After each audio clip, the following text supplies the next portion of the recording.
चलो सूरत चलें।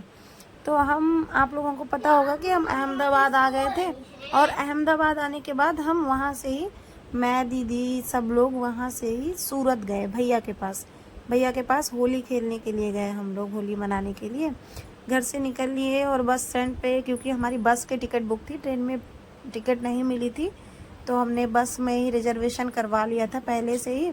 हम पहुंच गए बस स्टैंड। बस स्टैंड पे वेट करते हुए बस का ही नहीं पता चल रहा था कि कौन सी बस है जिस पे हमें जाना है।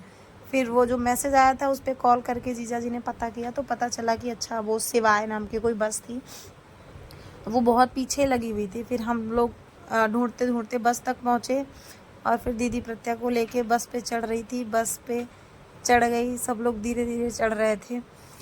प्रत्यक्षा सो गई थी, आराम से सो गई थी, पर वो उठ गई, और फिर धीरे धीरे सब कोई बस पे आके बैठे। आराम से स्लीपिंग बस थी, सब मस्त सोते हुए आए रात भर, क्योंकि रात भर हमने यही कोई, हमें 11 साढ़े 11 तक बस मिल गई थी रात में। फिर हम बैठे और सुबह सुबह ही पहुंच गए थे भाभी के पास। तो जब हम लोग पहुंचे, भाभी जी मेरी नहा धो के तैयार थी, बिल्कुल सूर्योदय हो चुका था। भाभी बोली चलिए मंदिर चलते हैं। फिर मैं भाभी के साथ थोड़ा, यहीं पे पास में शंकर भगवान का मंदिर था, वहाँ पे आई। भाभी ने पूजा वूजा की। उसी दिन, होली के दिन ही हम पहुँचे। फिर होली खेले दोपहर को, खूब मस्ती की। रुद्राक्षी तो बहुत बार नहाई, बहुत बार कपड़े चेंज कर करके फिर बोल रही, बुआ मुझे रंग लगाओ ना, बुआ आपने तो मेरे साथ होली नहीं खेली। फिर रुद्राक्षी के साथ सब बार बार होली खेल रहे थे, उसे मस्त मज़ा आ रहा था। बहुत बार होली खेली, बहुत बार नहाई वो।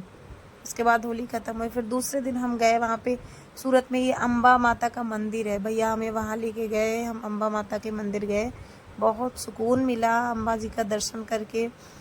और वहाँ पे दर्शन किया। अम्बा जी के लिए एक अलग से सेपरेट रूम बनाया है, जिसमें उनके लिए सोने की व्यवस्था है, एसी कूलर सब कुछ है। उसके बाद में शाम को हम लोग गए समुद्र पर घूमने के लिए, और जो कि जहाँ भैया रहते हैं वहाँ से काफ़ी दूर था। फिर हम इसलिए ऑटो बुक करके गए थे, क्योंकि काफ़ी लोग थे जो कि गाड़ी में नहीं आ सकते थे, तो इसलिए सब लोग एक साथ ऑटो से गए थे। फिर ऑटो से गए।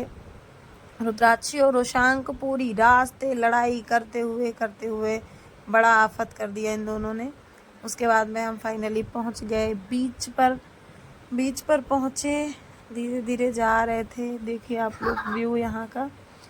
और फिर बीच पे जाके वहाँ पे भी काफ़ी मस्ती की। वैसे बहुत सारे लोग आए हुए थे, सब एंजॉय कर रहे थे बहुत। वैसे तो धूप बहुत तेज़ थी, लेकिन फिर भी समुद्र की वजह से हवा जो चल रही थी वो बिल्कुल ठंडी ठंडी हवा चल रही थी, क्योंकि पानी था। तो इसलिए वहाँ पे पहुँच के मुझे तो बड़ा अच्छा लग रहा था। ऐसा दिखने में लग रहा था कि अभी एकदम लास्ट तक पानी ही पानी है, और तो कुछ दिख ही नहीं रहा था।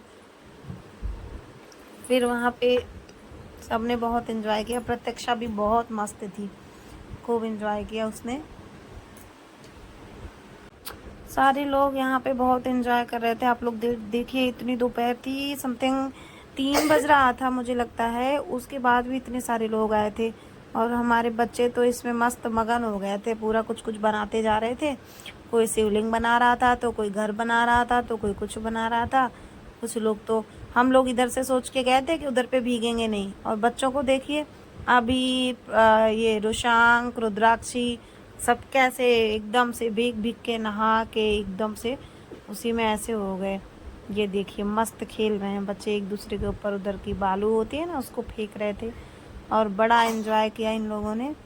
और समुद्र की लहरें आ रही थी। उधर पे नीचे खड़े हो जाओ, जब वापस जाती तो ऐसा लग रहा है कि हाँ ज़मीन चल रही है उसके साथ साथ में। ये जो गाना है ना, मैं ठहरी रही ज़मीन चलने लगी, उसमें ये परफेक्ट बैठ रहा था। मैं तो वही सोच रही थी, बार बार खड़ी हो रही थी, फिर